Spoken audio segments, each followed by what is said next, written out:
Another one of the most commonly asked questions is, how does the keyless access system work on the new Volkswagen Tiguan? So let's take a look.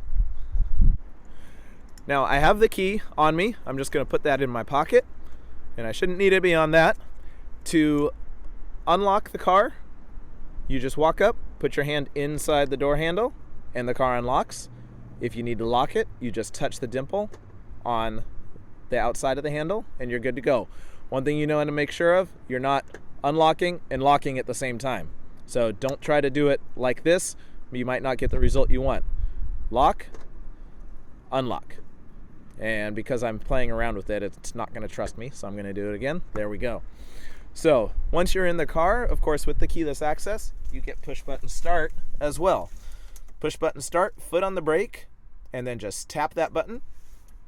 Any car after 2017, you don't have to hold the button down, which is really nice.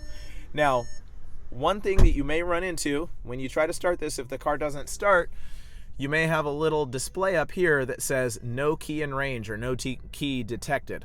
That means the battery is low on your key and it's not, the car can't sense that it's in the vehicle. If that happens, what you're going to do is take the key, and you'll just physically take the key and hold it right next to this little pad that you'll see on the right side of the steering column. You'll see it's got a little key icon on it. There's actually a sensor in the steering column that will detect that there's a key in the vehicle, that you have the key, even if the battery on the key itself is dead.